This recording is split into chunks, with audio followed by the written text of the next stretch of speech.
तो भाई किसी ने एक समस्या भेजी है और उसके बारे में कुछ बोलने के लिए बोला है मुझे। ये समस्या बहुत सारे घरों की होगी। तो उनका जो टाइटल है चिट्ठी का वो इस तरह है, जॉइंट फैमिली में रहने वाली महिलाओं का डिप्रेशन। वो कहना ही चाहती हैं कि उनका इतना शोषण होता है कि बहुत सारी महिलाएं डिप्रेशन में चली जाती हैं, जैसे कि उनकी माँ के साथ हुआ। तो उन्होंने पीछे की हिस्ट्री ट्रेस की, पूरी हिस्ट्री बताई कि 3 भाई थे, पिताजी सबसे छोटे थे, पिताजी की सरकारी नौकरी थी और जो कि मेरी दादी थी, मतलब उसकी माँ की सास। तो जो दादी थी उसने कि कभी अच्छा व्यवहार नहीं किया मेरी माँ के प्रति, न मेरे पिताजी के प्रति, लेकिन पैसे ले लेती थी क्योंकि पिताजी की सरकारी नौकरी थी। अब बोलती थी तुम्हारे पास तो बहुत पैसे हैं, पैसे किसी भी बहाने से लेके और वो दूसरे भाइयों की मदद करती रहती थी या रिश्तेदारों को दे देती थी।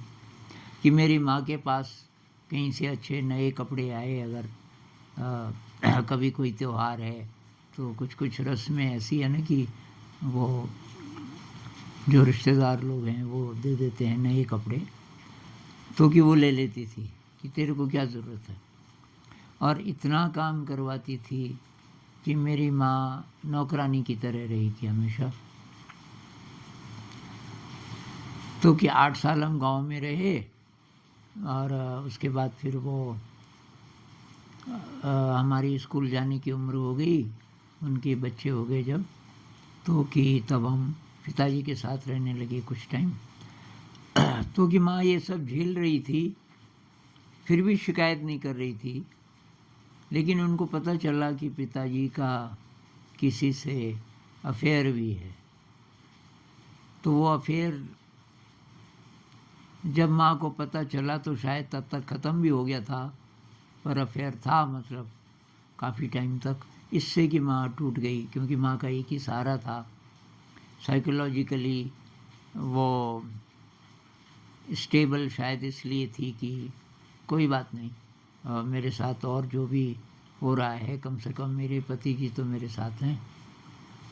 और फिर उसको पता चला कि उनका भी तो अफेयर था, और तब से कि माँ बहुत डिप्रेशन में चली गई। और माँ जी का और पिताजी का वो जो संबंध था वो तो एक तरीके से, मतलब बातचीत भी नहीं करते आपस में ठीक से। और अब कि मैं क्या करूं अपनी माँ के लिए। माँ बोलती रहती है कि बेटी तेरी नौकरी होती तो मैं तेरे साथ आ जाती, लेकिन मैं तो फंस गई यहाँ, मैं कहाँ जाऊँ, यहाँ मैं रहना नहीं चाहती। मेरी कद्र कभी भी नहीं किसी ने की, और अब पता चल रहा है कि तेरे पिताजी ने भी नहीं की। वो ऐसा शो करते थे जैसे मेरे साथ हैं, मेरी केयर करते हैं, लेकिन उनका तो अफेयर था। तो कि अब माँ बहुत डिप्रेशन में है, मैं क्या करूं।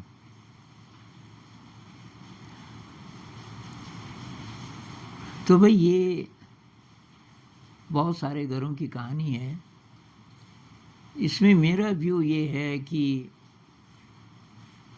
किसी पर भी निर्भर अगर आप हो, फाइनेंशियली या साइकोलॉजिकली, तो भाई आप फंस सकते हो ऐसे ही चक्रव्यूह में कभी भी।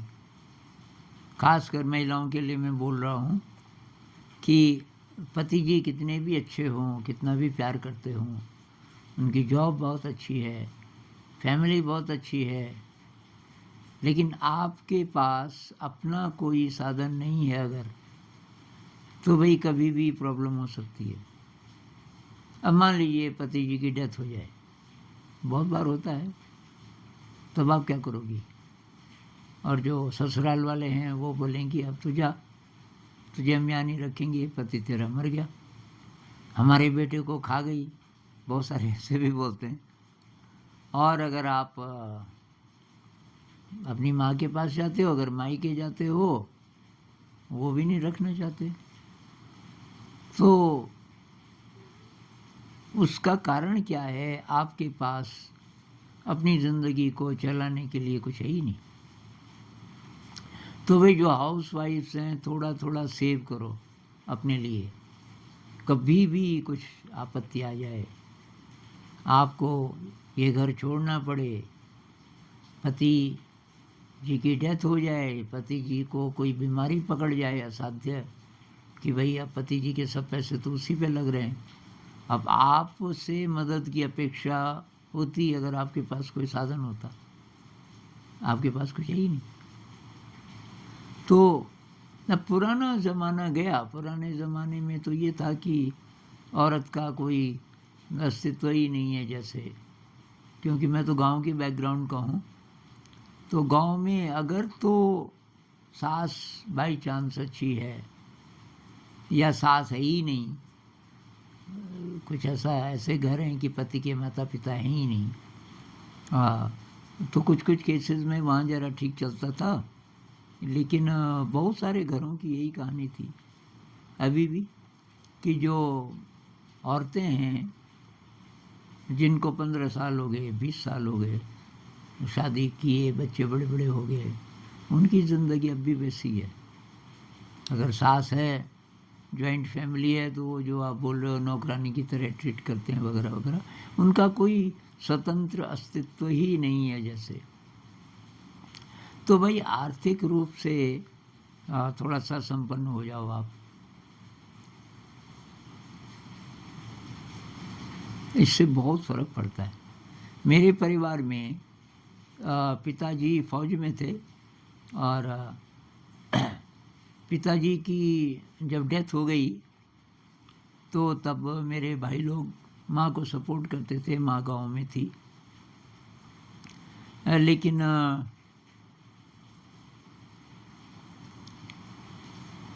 बहुत साल के बाद पता चला कि जो जिसका पति कोई कभी आर्मी में था, तो उनको पेंशन मिल सकती है। जो पति जी को मिलती थी वो अब उनकी पत्नी को मिल सकती है, क्योंकि पत्नी का कोई और सहारा नहीं है। तो माँ को पेंशन मिलने लगी बहुत सालों बाद। वो जमा हो रखी थी उतने साल की, तो काफ़ी सारी पेंशन उसके बाद हर महीना। उससे माँ के अंदर जो कॉन्फिडेंस आया, क्योंकि अब माँ की जो देखभाल करने वाला था, जो भी भाई घर होता था या कोई भी, तो उसको अब माँ सपोर्ट करती थी कि भाई तू चिंता मत कर। मान लीजिए कि हमारे परिवार में मतलब एक दो ऐसे थे कि जिनकी जॉब नहीं थी, नाती है कोई या कोई पोती है, कि बेटा तू यहाँ रह ले, मेरे साथ रह ले कुछ दिन, और तो खर्चा सब माँ उठा देती थी। उससे बहुत बड़ा फ़र्क मैंने देखा, माँ का जो कॉन्फिडेंस है, क्योंकि वो शक्ति आ गई थी। तो पैसा एक शक्ति भी है ऐसे केसेस में। और अब आप पढ़े लिखे हो, अब जो शादियां हो रही हैं तो लड़कियां तो पढ़ी लिखी हैं, मतलब बीए पास तो ज़्यादातर लड़कियां, कोई होगी 12th नहीं तो बीए पास होती हैं। तो क्या फ़ायदा तुम्हारे बीए का अगर तुम कुछ कमा नहीं सकते। तो ये बहुत ज़रूरी है। परिवार को आप नहीं बदल सकते। अब आपकी माँ की जो स्थिति रही है, आपकी माँ क्या कर सकती थी? न सास को बदल सकती, न पति को बदल सकती, किसी को नहीं, कुछ नहीं कर सकती हो। लेकिन वो खुद शक्तिशाली हो सकती है। तो शक्तिशाली दो प्रकार से, एक तो आर्थिक रूप से, लेकिन वही काफ़ी नहीं है, उससे भी बड़ी शक्ति है अंदर की शक्ति। अगर आपकी माँ अभी भी ध्यान करने लग जाए, और आप भी, क्योंकि आप भी प्रभावित हो रही हो ना माँ से, कि माँ डिप्रेशन में है तो मैं क्या करूँ, आप खुद को शक्तिशाली बनाओ, ध्यान का अभ्यास करो। असली जो पॉवर्टी है, असली जो गरीबी है, वो अंदर की गरीबी है। हमारे अंदर जो विराट शक्ति की संभावना है, उधर हम जा ही नहीं रहे। तो बाहर से जो मैं बोल रहा हूँ कि कोई आर्थिक कोई जुगाड़ होना चाहिए, वो भी हो जाएगा, तब भी किसी और कारण से डिप्रेशन हो सकता है। तो बहुत लोगों को होता है, जो आर्थिक रूप से ठीक ठाक हैं, संपन्न हैं, उनको भी तो डिप्रेशन होता है। अज्ञात कारणों से भी होता है, कोई कारण नहीं है। अब मैंने एक फैमिली में देखा, अब वो तो पुरुष थे, ठीक ठाक फैमिली थी, और वो रिटायर हो गए थे सरकारी जॉब से। कुछ साल बाद पता चला वो डिप्रेशन में है, दवाई खा रहे हैं। मैंने कहा इनको क्या डिप्रेशन है, सब ठीक है, परिवार ठीक है।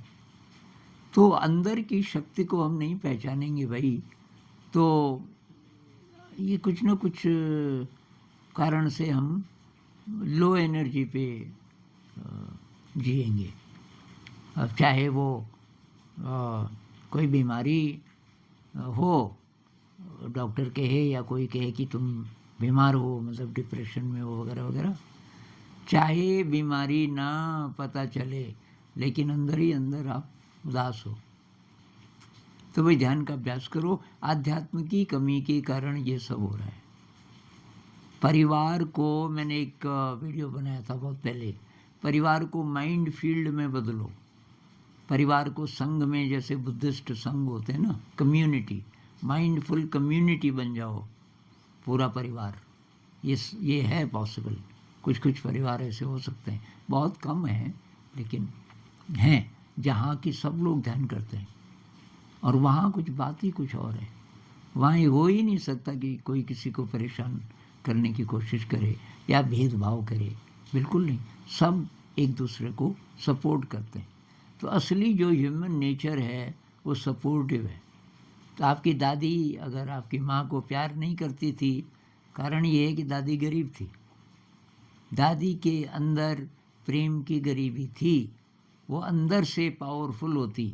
पावरफुल का मतलब कंपैशन, उसके अंदर प्रेम होता, कंपैशन होता है, तो हम सबके अंदर, पर उसको एक्सेस करने के लिए थोड़ा सा ध्यान का अभ्यास जरूरी है, साधना करनी पड़ेगी। अगर साधिका होती दादी, तब ऐसा नहीं होता, तब बात ही कुछ और होती। तो अभी जो पेरेंट्स हैं और जो बुज़ुर्ग लोग हैं, अगर आप ये वीडियो देख रहे हो, तो भाई ये आपकी रिस्पॉन्सिबिलिटी है बहुत बड़ी, क्योंकि आपके साथ आपसे छोटे बहुत सारे हैं, आपके परिवार में, आपके रिश्तेदारी में, आप बड़े हैं ना। तो अगर आप ये एग्ज़ाम्पल सेट करोगे, अगर आप आध्यात्म की ओर, आध्यात्म ये नहीं है कि आपने घंटी बजा दी, पूजा कर दी और मांगने लग गए ऊपर वाले से कि मेरी पोती की शादी हो जाए और ये हो जाए वो अपने लिए, और ये नहीं। आप अपने को इवॉल्व कर रहे हो। बाकी सब भी प्रार्थना कर लो, कोई बीमार है उसके लिए प्रार्थना कर लो कि भाई ईश्वर उसको ठीक कर दो वगैरह वगैरह, जो हमारी अंदर की इच्छा होती है, करुणावश जो फीलिंग आती है दूसरों के लिए, वो तो कर लो। लेकिन एक्चुअली साधना का मतलब है कि आप कैटरपिलर से बटरफ्लाई बनने की कोशिश कर रहे हो। तो वो अगर परिवारों में होने लगे तो सब ठीक हो जाएगा। लेकिन फिलहाल बाहर की दुनिया में जीने के लिए भाई पैसा तो चाहिए, तो महिलाओं को ये ज़रूर करना चाहिए। शादी के टाइम पे ये कर सकते हो। दहेज देने के बजाय पिताजी को बोलो कि ये दहेज नहीं, अपने जो होने वाले हस्बैंड को और उसके परिवार को बोलो कि हम दहेज नहीं देंगे, जो दहेज ले रहे हैं उनसे शादी मत करो। और पिताजी को बोलो जो पैसा दहेज पे खर्च होना था वह आप मेरे नाम पे जमा कर दो। तो बाहर से सुरक्षा हो गई, और अब आप असली काम करो, सब कुछ करते हुए, परिवार की देखभाल करते हुए। और अगर आप जॉब कर रही हैं तब तो आपके पास है ही पैसा। लेकिन कोई कोई महिलाएं जॉब करने वाली भी वो सारा पैसा वहीं खर्च करती रहती हैं परिवार पे, क्योंकि पति की इनकम कम है। अब बुढ़ापे में हो सकता है आपके पास कुछ भी न बचे, तो कुछ तो बचा के रखना भी ज़रूरी है। कबीर साहब भी कहते हैं ना कि साईं इतना दीजिए जामे कुटुंब समाए, इतना तो चाहिए, मैं भी भूखा ना रहूं साधु न भूखा जाए, तो मैं भी भूखा ना रहूं और मेरे पे कोई डिपेंडेंट है या कोई आ जाए किसी की मदद करनी हो तो थोड़ा एक्स्ट्रा भी होना चाहिए। तो अंदर से भी पावरफुल, जो कि ध्यान से होगा असली चीज़, और वही बाहर से भी पावरफुल। तो मेरे ख्याल से आप अंदर से पावरफुल बनने की कोशिश करोगे ध्यान के माध्यम से, तो बाहर भी आप पावरफुल अपने आप बन जाओगे। कैसे? इनसाइट्स आएंगे। जब आप ध्यान करने लगोगे आपका ब्रेन रिवायर होना शुरू होगा, आपके ब्रेन में नए नेटवर्क्स बनने शुरू होंगे, जिससे एक तो आपको खुशी मिलनी शुरू हो जाएगी बिना ही कारण के ज़िंदगी में जरा जरा जरा करके खुशी बढ़ रही है, उत्साह बढ़ रहा है। लेकिन इनसाइट्स भी आएंगे, नए नए तरीके आपके मन में आएंगे, जिससे कि बाहर की ज़िंदगी भी ज़रा बेहतर हो सके। ज़रूरी नहीं कि आपको नौकरी करनी है, पर ऐसे बहुत सारी चीज़ें आप कर सकते हो। मैं एक ऐसे परिवार को जानता हूँ जिनके पति बिजनेसमैन थे, बिजनेस करते थे, काफ़ी मतलब करोड़ों का बिजनेस था। और कुछ ऐसा समय आया कि बिजनेस ठप पड़ गया, उनके ऊपर कर्जा, और हस्बैंड अब घर बैठ गए, कुछ कर ही नहीं सकते थे, ऐसी हालत आ गई। उस महिला ने, उनकी पत्नी ने, उनको ये बुनाई आती थी, कभी स्वेटर वगैरह वगैरह बुनती थी बचपन में, उसने वो शुरू कर दिया। और बुन बुन के, और फिर अड़ोस पड़ोस में कोई सहेलियाँ वगैरह थी, तो उनको पता चला कि ये तो स्वेटर बनती है, बढ़िया स्वेटर। तो उन्होंने बोला कि ये इसको हम खरीदेंगे, कितना है? तो धीरे धीरे धीरे वो यही करने लग गई और पूरा घर चलाने लग गई। पूरे घर का खर्चा वो थी, उसके पति थे, बाल बच्चे थे, और थोड़ा थोड़ा एक्स्ट्रा भी, बल्कि पूरा घर चलाने के बाद। और उसी ने वो घर चलाया काफ़ी टाइम तक, मेरे ख्याल से 1-1.5 साल शायद। तब तक पति जी का बिजनेस फिर दोबारा से जरा जरा करके शुरू होने लगा, और फिर धीरे धीरे तो 2-3 साल में फिर ठीक हो गया। लेकिन उस बीच उसने संभाला सारा, केवल इसके सहारे, स्वेटर के सहारे। तो भाई आपकी मम्मी भी कुछ कर सकती है, जरूरी नहीं कि नौकरी करनी है। भाई बहुत सारी चीज़ें महिलाएं जो जानती हैं, अगर वो थोड़ा सा कोशिश करें उससे पैसा कमा सकती हैं। जैसे अचार, बढ़िया अचार, थोड़ा कुछ ना कुछ उसमें नयापन, और फिर पता करो कहाँ बिक सकता है। आपको वो कहानी पता है पान पराग की?